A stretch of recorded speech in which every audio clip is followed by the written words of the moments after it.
ታሪኩም የሚጀምረው በራሺያ በሚገኝ ከፍተኛ ደረጃ ጥብቅ እስር ቤት ሲሆን በዚህም እስር ቤት እስረኞች ምንም አይነት ሕግ በሌለበት ሪንግ እየተፋለሙ እያስመለከተን ነው። ይህም ሕገወጥ ፍልሚያ የሚመራው ጋጋ በተባለ የራሺያ የማፊያዎች መሪ ነው።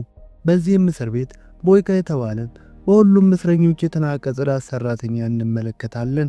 ቦይካ አሁን ላይ እንደሚታየው ተራ ጽዳት ሰራተኛ ሳይሆን ከትንሽ ዓመታት በፊት በሁሉም እስረኞች የሚፈራ ተደባዳቢ ሲሆን አሁን ላይ ጽዳት ሰራተኛ የሆነውም በአንድ በተረገመች ቀን በፍልሚያ መሃል እግሩ ላይ በደረሰበት ከባድ ጉዳት ነበር። ቦይካ ጊዜው የሚያሳልፈው በክፍሉ ውስጥ ለብቻው ጉዳት የደረሰበት እግሩን ወደ በፊት አቋሙ ለመመለስ እየሰለጠነ ነው። ታዲያም አንድ ቀን ጋጋ ወደ ቦይካ ክፍል ይመጣና በፊት በሱ ምክንያት ብዙ ገንዘቦችን ስላሸነፈ በእስር ቤቱ ከጽዳት ሰራተኝነት ወደ ላይብረሪ ጠባቂነት ሊያዘዋውረው እንደሚችል ሲነግረው ቦይካ ግን በሐሳቡ ሳይስማማ ብቸኛ የሚፈልገው ነገር ሪንጎስ በድጋሚ ገብቶ መፋለም እንደሆነ ይነግረዋል። ጋጋም የቦይካን ፍላጎት ሲሰማ አንገቱን እየነቀነቀ አንድ የወደቀ ሻምፒዮን ጥቅም እንደሌለው ገልጾለት በሐሳቡ ሳይስማማ ይቀራል። በቀጣዩ ቀንም በእስር ቤቱ ፍልሚያ እየተካሄደ ሲሆን ቭላድሚር ዛይካቭ የተባለ ግዙፍ ለጋጋ የሚሰራ ሰው ተጋጣሚውን በቀላሉ ደብድቦ ይዘርረዋል። በቅርብ ርቀት ግጥሚያውን ሲመለከት የነበረው ቦይካ ወደ በፊት አቋሙ ለመመለስ ቀን ከሌት መሰልጠኑን ይቀጥላል። ሲጠበቅ የነበረው የፍልሚያውም ቀን ይደርሳል። የዛሬውን ግጥሚያ ያሸነፈ ሰው ለዓለም አቀፍ ግጥሚያ ቦታ የሚመቻችለት ሲሆን የዓለም አቀፉንም ግጥሚያ የሚያሸንፍ ከሆነ የእስር ጊዜው ተሰርዞለት በነፃ የሚለቀቅ ይሆናል። ቦይካም አጋጣሚውን እንዲያልፈው ስላልፈለገ ወደ ሪንጉ መጥቶ ዛይኮቭን ወንድ ከሆነ እንዲገጥመው በሆነ ይጠይቀዋል። ዛይካቭ የቦይካን በፊት ማንነት ስለሚያውቅ የቦይካን ጥያቄ ሳይቀበል ሲቀር ጋጋ የቦይካን ወኔ ተመልክቶ ጥጋቡን ለማስተንፈስ በማሰብ ዛይካቭና ቦይካን እንዲጋጠሙ አድርጋቸዋል።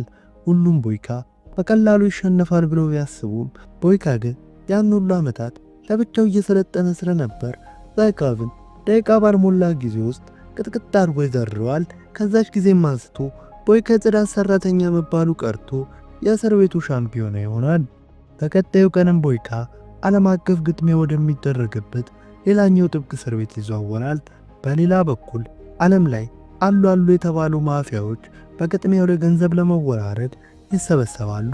ከማፊያዎቹ መሃል ሪዞ የተባለ ኃይለኛ የጆርጂያ ማፊያ መሪ ይገኝበታል። በጆርጂያም የእስር ቤቱ አለቃ ለቦይካና ለሌሎቹ ተፋላሚዎች በቀን ውስጥ ለአንድ ሰዓት ጂም እንደሚፈቀድላቸው ግን ያንን ሰዓት ለማግኘት የቀን ሥራ መስራት እንዳለባቸው ይነግራቸዋል። ተፋላሚዎቹ ግን ይህንን ሐሳብ ባይወዱትም ግን አማራጭ ስለሌላቸው ድንጋይ ለመፍለጥ ይገደዳሉ። ቶርቦ የተባለ ከአሜሪካ የመጣ ጥጋበኛ እስረኛ ድንጋይ ለመፍለጥ ፈቃደኛ ሳይሆን ሲቀር የእስር ቤቱ ጠባቂዎችም ድንጋዩን የማይፈልጥ ከሆነ ወደ ጨለማው ክፍል እንደሚወረወር ሲነግሩት ቱርቦም አማራጭ ስለሌለው እየመረረውም ቢሆን ድንጋዩን ይፈልጣል። በሌላ በኩል ራሁል የተባለ የኮሎምቢያ ተፋላሚ ድንጋይ በመፍለጥ ፋንታ ጥላ ስር ገደም ብሎ እየተዝናና እንመለከተዋለን። ቱርቦ በጋርዶቹ ተናዶ ስለነበር ወደ ቦይካ በመዞር ምን አባታ ፈጥብኛል ይለዋል። ቦይካ ግን በተረጋጋ መንፈስ ምንም ሳይመልስለት ድንጋዩን መፍለጡን ይቀጥላል። ቱርቦ ንቀት ነው የማትመልስልኝ ብሎ ቦይካን ሊደበድበው ሲሄድ በቦታው ላይ የነበሩት ጠባቂዎች ያስቆሙታል። ቆይ እስካሁን ድረስ ከቆያችሁማ ታሪኩ ተመችቷችኋል ማለት ነው። ይህንን ቪዲዮ ሰርቶ እናንተ ጋር ለማድረስ ብዙ ልፋት አለውና ቪዲዮ ላይክ እንዲሁም ቻናሉን ሰብስክራይብ በማድረግ እኛም ማገዝ ይችላሉ። ወደ ታሪካችንም ስንመለስ ቀኑን ሙሉ ድንጋይ ሲፈልጥሎ ቦይካ በጂም ቤቱ እየተለማመደ እያለ ቱርቦ እንደለመደው ወደ ቦይካ መጥቶ ቦይካ ላይ ማሾፍ ይጀምራል። ቦይካ ግን ምንም ሳይመልስለት ልምምዱን ይቀጥላል። በሌላ በኩል ራሁል እንደ ሌሎቹ ተፋላሚዎች ቀኑን ሙሉ ድንጋይ እየፈለጠና በጂም እየሰለጠነ ሳይሆን በተቃራኒው ራሁል ጥንካሬ የሚሰጠውን መርፌ እየተወጋ እንደሚፋለም እንመለከታለን። መርፌውም የሚሰጠው በእስር ቤቱ አለቃ ሲሆን ገንዘባቸውን ራሁል ላይ ስለሚያስይዙ ውድድሩን አሸንፎ አንደኛ እንዲወጣ ይፈልጋሉ። ራሁልም መርፌውን በመጠቀም ተጋጣሚዎቹን በቀላሉ ያሸንፋቸዋል። ሲጠበቅ የነበረውም የግጥሚያ ቀን ይደርሳል። የዛሬው ቀን የጥሎ ማለፍ ሲሆን በመጀመሪያው ዙር ብራዚላዊ ተፋላሚ ተጋጣሚውን በቀላሉ ደብድቦ ይዘርረዋል። በቀጣዩ ዙርም ቱርቦ ወደ ሪንግ ገብቶ ክሮሻዊውን ተፋላሚ እንዳልነበር አድርጎ ይዘርረዋል። የቦይካን ተራ ደርሶ ከፈረንሳያዊ ተፋላሚ ጋር ይመደባል። ጋጋ እንደድሮ በቦይካ እምነት ስለሌለው ይሸነፋል ብሎ ቢመደብም ቦይካ ግን የዋዛ ሰው አልነበረምና ተጋጣሚውን ቅጥቅጥ አድርጎ በስተመጨረሻም በኃይለኛ ምት ደረቱን ብሎ ይዘርረዋል። ራሁል የደረሰው ተጋጣሚ ኖርዝ ኮሪያዊ ሲሆን ኮሪያዊው ፈጣን ቢሆንም ራሁል ግን መርፌውን ተወግቶ ወደ ሪንግ ስለገባ ተጋጣሚው እንዳልነበር አድርጎ ይዘርረዋል። ግጥሚያው ሲያልቅም የተሸነፉት ተፋላሚዎች ወደ እስር ቤታቸው በመመለስ ፋንታ ወደ ጫካ ተወስዶ ይረሸናሉ። ግጥሚያውን ያሸነፉትም ወደ ቀን ስራቸው ይመለሳሉ። በዛም ቱርቦ እንደለመደው ቦይካ ላይ ያሾፈበት የተጎዳው እግሩን ይመታዋል። ቦይካም በስተመጨረሻ ትዕግስቱ ሲያልቅ ጠጋበኛው ቱርቦን በቦክስ ፊቱን ይመታዋል። ቱርቦን በመናደድ ቦይካ ላይ እየሰነዘረ በመሃላቸው ከባድ ግብግብ ይፈጠራል። ድብድቡ ከመጋጋሉ በፊት የእስር ቤቱ ጠባቂዎች አገላግለዋቸው የቁምና ጨለማ ወደ ሆነው ክፍል ይወረወራሉ።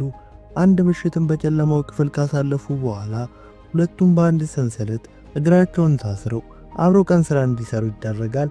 የጨለማው ክፍልም ቱርቦን ጥጋቡን አብርዶለት ስለነበር ከቦይካ ጋር በመስማማት አብሮ መስራት ይጀምራል። በመሃላቸው የነበረውን ግጭት ፈተው ቦይካና ቱርቦ እርስ በርስ እየተጋገዙ ለቀጣዩ ዙር መዘጋጀታቸውን ይቀጥላሉ። የእነሱን መጣመር የተመለከተው የእስር ቤቱ ጠባቂ ሪዞ የተባለ የጆርጂያ ማፊያዎቹ መሪ ገንዘቡን በራሁል ላይ ስለሚመድብ የሪዞን እቅድ እንዳይበላሽበት በማሰብ ቦይካና ቱርቦን ምግብ ይከለክላቸዋል። ቦይካና ቱርቦ ግን እጅ ሳይሰጡ በእስር ቤቱ ድንጋይ መፍለጡን እንደ አጋጣሚ ተጠቅመው ጥንካሬያቸውን ለመገንባት ይጠቀሙበታል። የቦይካ የተጎዳ እግር ህመሙ መባባስ ሲጀምር ቱርቦም ለቦይካ ከተራራው ያገኘውን አትክልት ሰጥቶት የአትክልቱ ዘይት ህመሙ እንደሚቀንስለት ይነግረዋል። ለጥሎ ማለፍ ውድድሩ ቀንም ደርሶ ቦይካና ብራዚላዊው ተጋጣሚ መፋለም ይጀምራሉ። መጀመሪያ ላይ ቦይካ ተጋጣሚውን በሚያስገርሙ ውጦች ቢደበድበውም በኋላ ላይ ግን የእግሩ ህመም ተነስቶበት ተጋጣሚው ቦይካ ላይ ኃይለኛ ውጤዎችን ያሳርፍበታል። ራሁልም ከቅርብ ርቀት የቦይካ የተጎዳ እግሩን ሲመለከት የቦይካ ደካማ ጎን እግሩ እንደሆነ ይረዳል። ቦይካም የሞት ሽረት ጉዳይ ስለሆነ እንደምንም ከወደቀበት ተነስቶ ተጋጣሚውን አንቆት እጅ ያሰጠዋል። በሌላ በኩል ሪዞ የቱርቦን ጥንካሬ ሲመለከት ምናልባትም ራሁልን አሸንፎ እቅዴን ያበላሽብኛል ብሎ በማሰብ ወደ እስር ቤቱ ዋና አለቃ ሄዶ ቱርቦን አስደብድቦ እንዲያዳክመው ያዘዋል። የእስር ቤቱ አለቃም በሪዞ ትዕዛዝ መሰረት ካርዶቹን ልኮ ቱርቦን እንዳይሞት እንዳይድን አድርጎ ያስደብድበዋል። ቦይካም ቱርቦን ሊጎበኘው ሲመጣ ቱርቦም ለቦይካ ምንም ያህል ጉዳት ላይ ቢሆን ከራሁል ጋር እንደሚፋለም ይነግረዋል። ቦይካም ከቱርቦ ክፍል ተመልሶ ሙሉ ትኩረቱን ስልጠናው ላይ ብቻ በማድረግ ስልጠናውን ይቀጥላል። በዚህም ጊዜ ራሁል ወደ ጂም ቤቱ መጥቶ ስለሱ ሁሉንም ነገር እንደሚያውቅና ከተራ ጽዳት ሰራተኝነት የዘለለ እንዳልሆነ ገልጾለት በቀጣዩ ዙርም ጓደኛው ቱርቦ እንደሚገለው ነግሮት ይሄዳል። በቀጣዩ ቀንም ቦይካና ቱርቦ ወደ ቀን ስራ ይላካሉ። በቀን ስራ ቦታውም ቱርቦ ድንጋይ ሲፈልጥ ቦይካ አተነፋፍሱ ላይ ችግር እንዳለበት አይቶ ቀጣዩ ዙር ከራሁል ጋር ስለሆነ በዚያ አቋሙ ከራሁል ጋር መፋለም ስለማይችል ቦይካም ከራሁል ጋር መፋለሙን ትቶ እሱ ሰንሰለቱን ሲሰብርለት ወደ ጫካው ሮጦ እንዲያመልጥ ይነግረዋል። ቱርቦ ግን በሐሳቡ ሳይስማማ መፋለም እንደሚፈልግ ገልጾ ከተሸነፈ እንኳን ወደ ሀገሩ እስር ቤት እንደሚመለስ ሲናገር ንግግራቸውን የሰማው በዛው እስር ቤት የቆየ ሽማግሌ አንድ ቅድሚያውን ከተሸነፈ ተኩሶ እንደሚገሉትና በሕይወት ወደ ሀገሩ እስር ቤት መመለስ ብሎ ነገር እንደሌለ ይነግረዋል። ይህንን የሰማው ቱርቦ በቦይካ ሐሳብ ይስማማና ጠባቂው ዞር እስኪል ጠብቆ ቦይካ የታሰሩበትን ሰንሰለት ለመስበር ይሞክራል። ግን ሳይሳካለት ቀርቶ መዶሻ ይሰበራል። በዚህም መሃል ጠባቂው ቦይካን አይቶ ስለነበር ሁሉም ጠባቂዎች አንድ ላይ በመሆን እነ ቦይካን ያጠቋቸዋል። ቦይካ የመጡትን ጠባቂዎች ሲደበድባቸው ቱርቦ ግን መጀመሪያ ጉዳት ደርሶበት ስለነበር በጠባቂዎቹ ቅጥቅጥ ይደረጋል። በዚህም መሃል ቦይካ የታሰሩበትን ቁልፍ ከጠባቂው ሰርቆ ቱርቦን ከፈተው በኋላ ቱርቦን ያስመልጠዋል። ቱርቦን በፍጥነት ወደ ጫካው ሮጦ ያመልጣል። ቦይካ ግን በሰደፍ ተመቶ በጠባቂዎቹ ይያዛል። ቦይካም ራሱን ከሳተበት ሲነቃ የማፊያዎቹ መሪ የሆነው ሪዞ ወደ እሱ መጥቶ ለቦይካ ቱርቦን በማስመለጥ እጁ ስላለበት በቱርቦ ቦታ በሪንግ ውስጥ ነገ እሱ እንደሚሞት ይነግረዋል። ሲጠበቅ የነበረው የፍጻሜ ፍልሚያ ቀን ይደርስና ሁለቱም ራሁልና ቦይካ ወደ ሪንግ ይገባሉ። ሁሉም ማፊያዎች ቦይካ ይሸነፋል ብለው ስላሰቡ ገንዘባቸውን በራሁል ላይ ያስይዛሉ። ግጥሚያውም ይጀምራል። ራሁል እንደለመደው መርፌውን ተወግቶ ወደ ሪንጎ ስለገባ ቦይካን መንጋጭለውን ብሎ ይዘርረዋል።